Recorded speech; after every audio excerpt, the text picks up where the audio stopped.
Ok. A paz do Senhor, meus amados irmãos.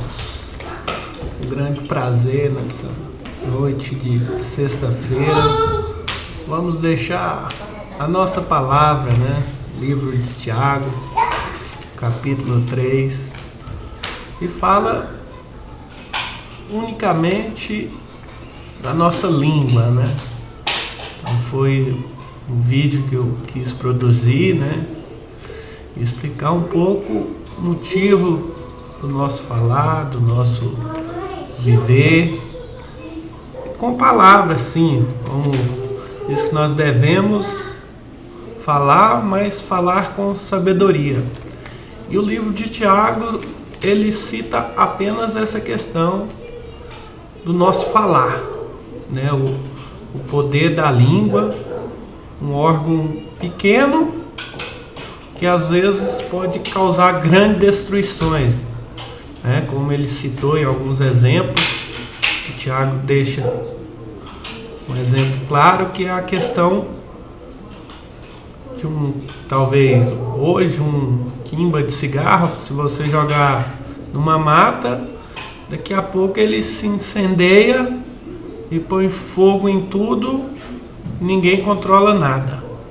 A gente vê aí alguns incêndios em algumas matas que não tem jeito de recuperar, acabou, queimou. Então essa é a nossa língua. É interessante alguns exemplos que Tiago cita, que a língua é um órgão tão pequeno, mas que pode fazer grandes coisas. Ele cita a questão dos navios, que o navio com o vento é dirigido com um pequeno leme, que nos conduz um barco daquele tamanho. Essa é a nossa língua. Ele cita que nós temos a capacidade de, às vezes, de suportar, às vezes, agir com inteligência. Como ele diz aqui no versículo 2, capítulo 3 de Tiago, porque todos nós tropeçamos em muitas coisas. Se alguém não tropeçar no falar, é perfeito varão, capaz de refrear também todo o corpo. Então ele já deixou bem claro aqui que existe a maneira de controlar a língua, a maneira de falar, a maneira de agir e a maneira de tratar as pessoas.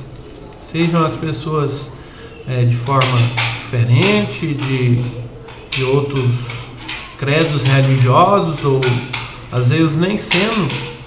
Mas aqui você tem que ter o domínio daquela situação. Você não pode deixar ir no oba-oba, ou às vezes deixar, fulano falou, agora eu vou ser como fulano. Não. Tiago deixa bem claro que você tem que ter seus princípios. Você tem que saber agir na hora certa. Saber fazer a diferença na hora certa.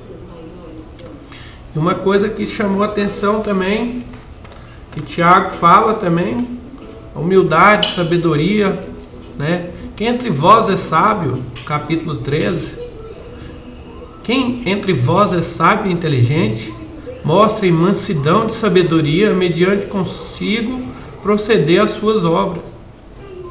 E aqui ele cita algo interessante. Se pelo contrário, no versículo 14, tende em vossos corações inveja, amargura e sentimentos facciosos, nem vos glorieis disso, nem mintais contra a verdade. Esta não é a sabedoria que desce lá do alto, antes é terrena, animal e demoníaca.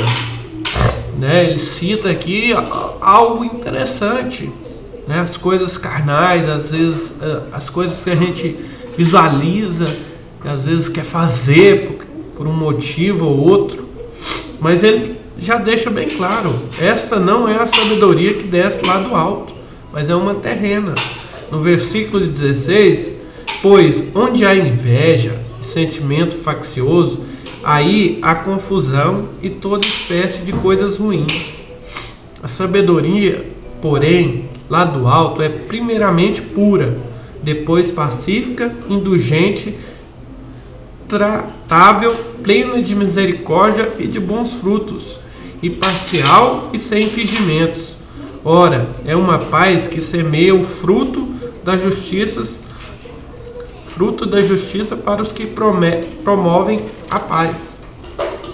Então é isso, meus amigos. Eu tive aí a introdução, expliquei um pouco o que é o livro de Tiago, que ele cita, né, a questão do nosso falar mesmo, e que nós possamos sim viver em comunhão, né, largando a amargura, ou talvez o fingimento, ou talvez uma bajulação, né, mas que nós possamos ser conscientes daquilo que a gente faz hoje, que aquilo não venha atrapalhar o crescimento de outras pessoas.